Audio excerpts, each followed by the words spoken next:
Hello, good afternoon, evening, good morning. Welcome to a new episode of App Consult Insights. I'm doing the introduction again, which means that my co-host and friend Matteo is going to present things today.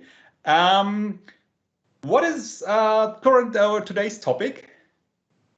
So we are going to talk again about WinUI, but our favorite UI framework, but in a slightly different flavor, which is the UNO platform. Awesome. Sounds good to me.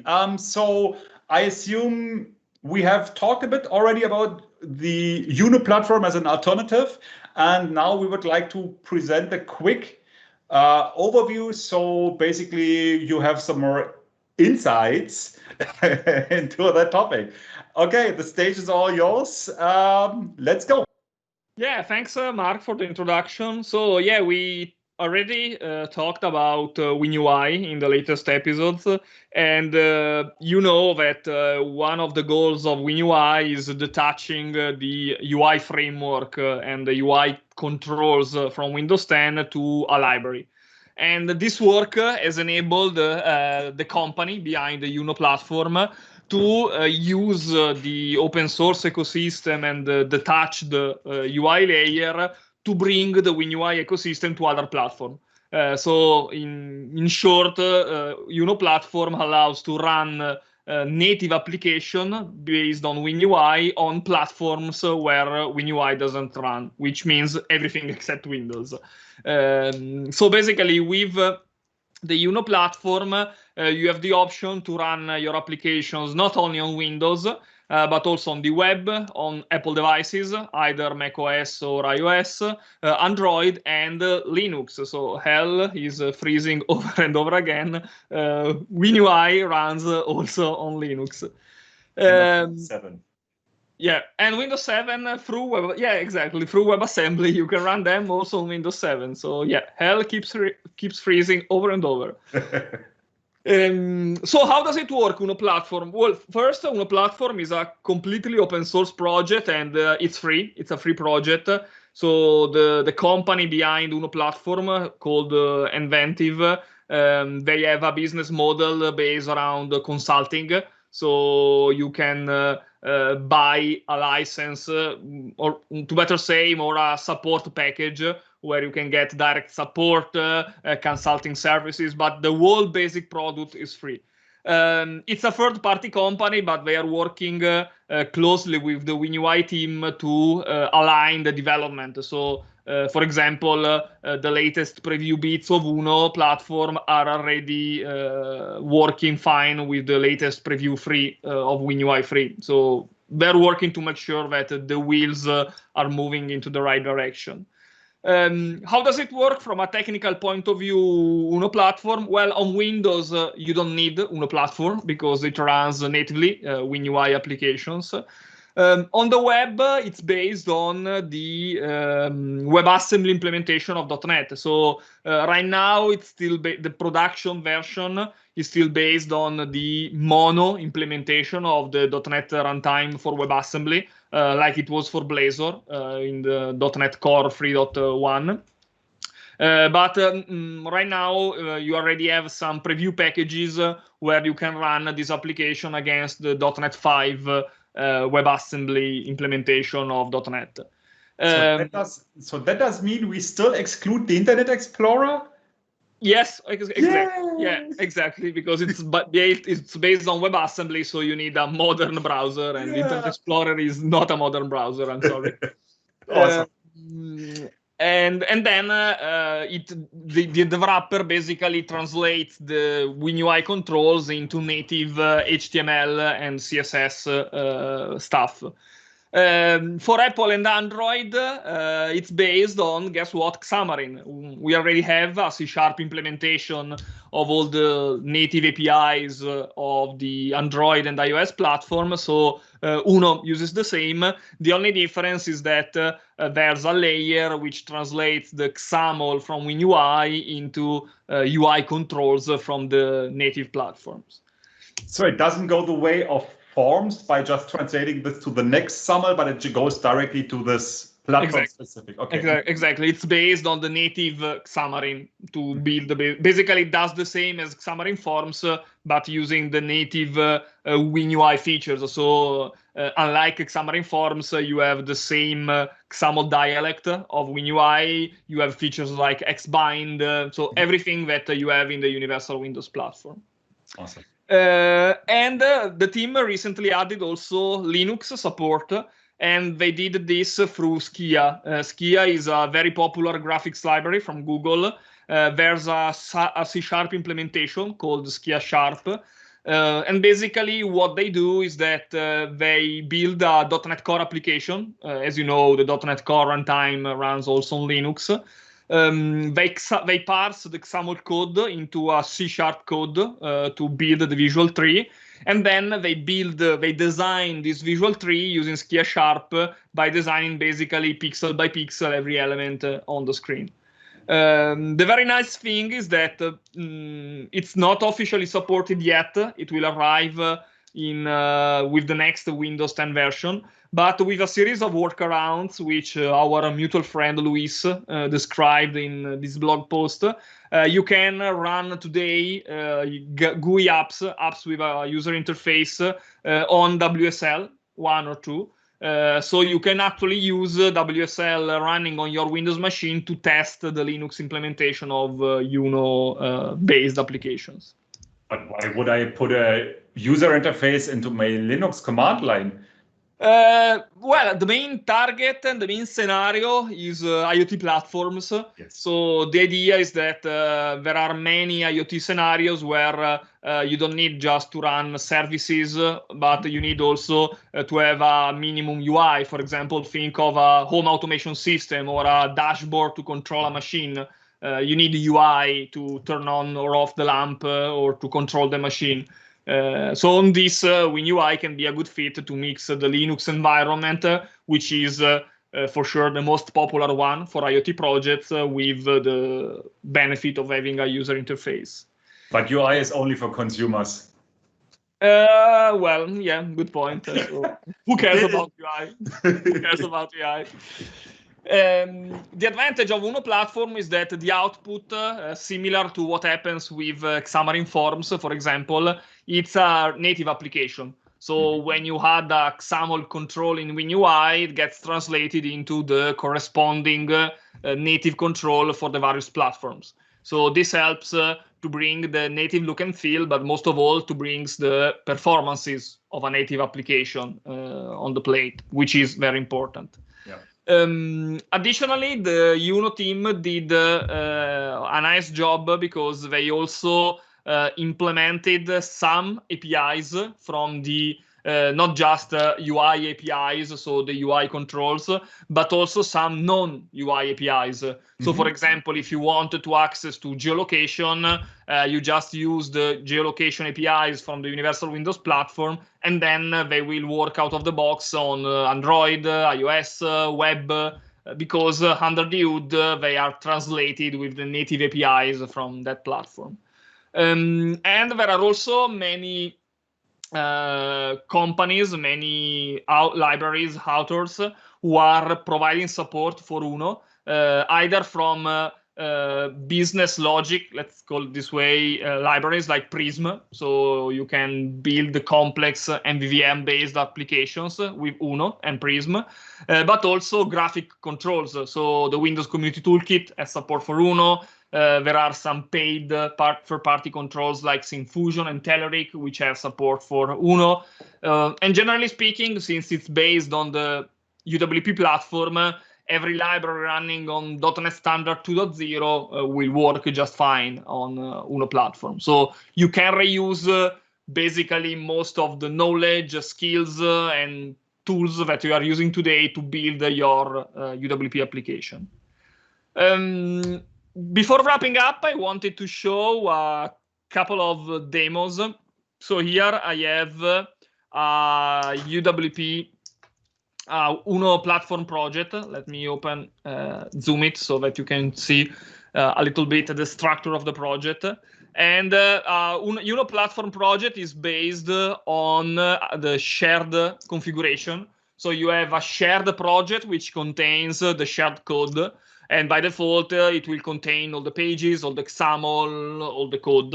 And then you have instead a platform-specific project which takes care of rendering the project on that platform. So as you can see, the list is quite big because you have the project for Android, iOS, macOS, Skia GTK, which is the Linux one, Skia Tizen, if you want to run these apps on Samsung devices, Skia WPF, if you want to render a classic Win32 application instead of a UWP one, and WASM project, which is the web one.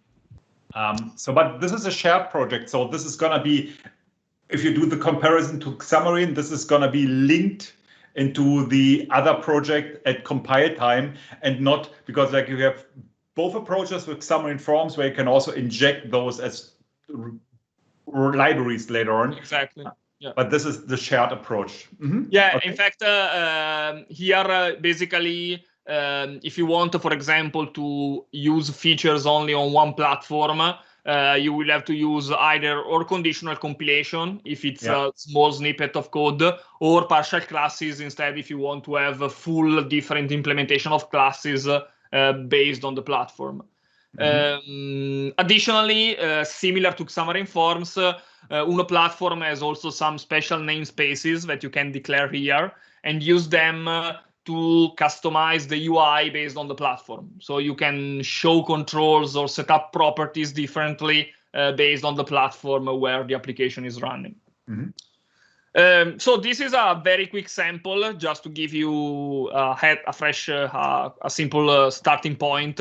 This is, as you can see, a slider control with a text block, and I'm using a very typical WinUI feature, which is the binding to connect the slider to the text block, so that I can display on the text block the value selected by the slider. If I launch this, there are deployment errors. Well, let me rebuild the UWP application. Rebuild, okay. The project, it seems it was a little bit out to date. So now I'm rebuilding the Windows project, but the Windows project won't be a special surprise because again, UNO doesn't play really a role here. UWP is already based on WinUI and XAML, so this will be a normal UWP app. I just want to run the application to show you how the application runs normally on Windows. So as you can see, I have my slider with the value, and the text block is updated with the value through the binding. The most interesting thing, however, is that the same application is running on Android. So this is the Android emulator, and as you can see, I have the same exact control with the same exact experience, the binding, everything is working just fine. Up to now, maybe it's interesting, but you might say, hey, I can do the same with Xamarin Forms. So let's see an example instead of a scenario which is more interesting, which is the WebAssembly implementation. So here I can launch the same project, just setting up a startup, the WASM head of the project. Now it's compiling as a .NET Standard project. So as you can see, if I take a look at this, this is a .NET Standard 2.0 project.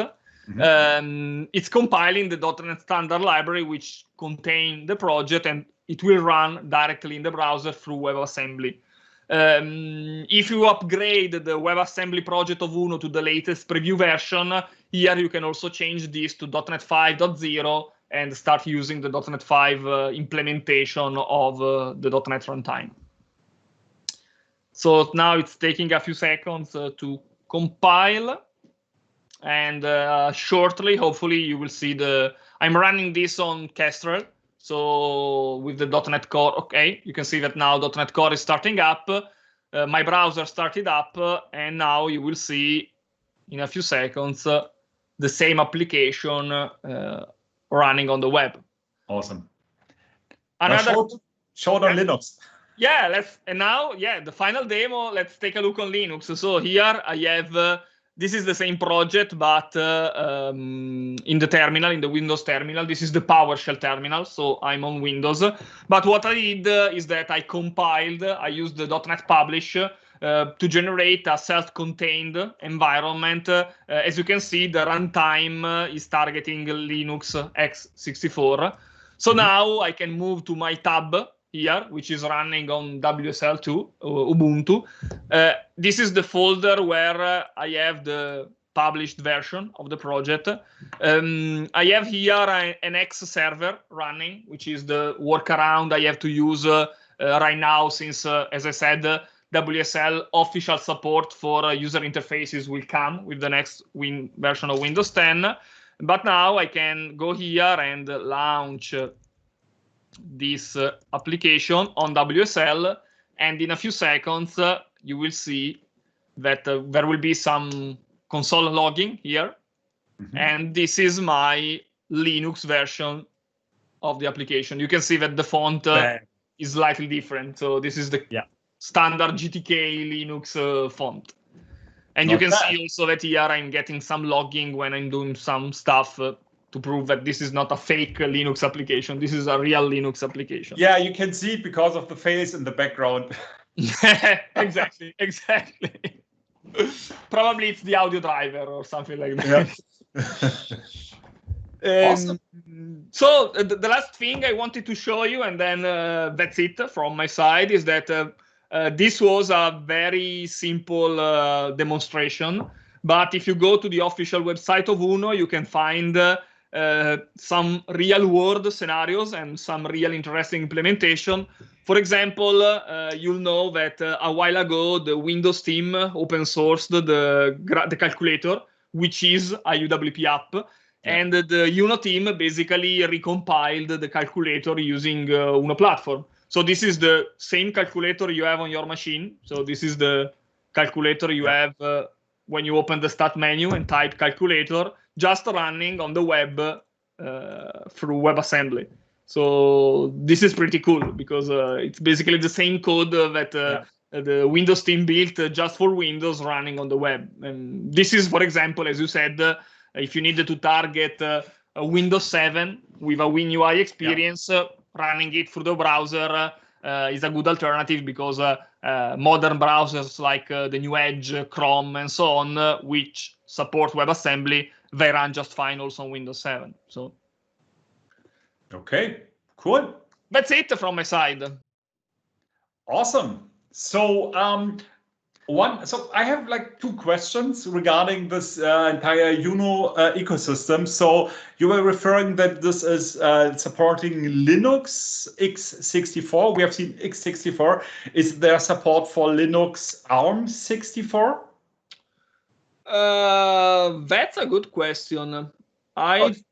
Because I can tell you, because this is directly connected to my second question, because currently it's bound to Mono, but you were referring that we are like in the midterm future, probably moving away from Mono to the .NET Core stuff, or .NET stuff as it's called now.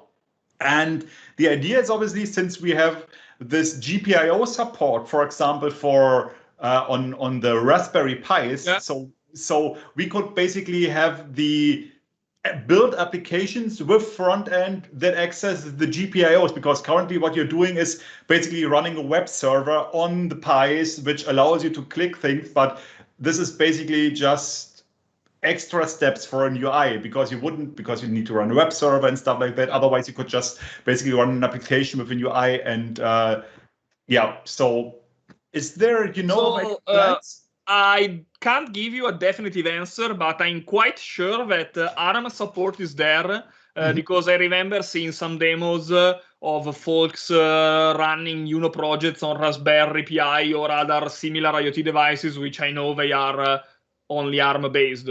So I can't give you 100% confidence because I didn't test it on my own, but I'm quite sure that the support is there. Sounds great.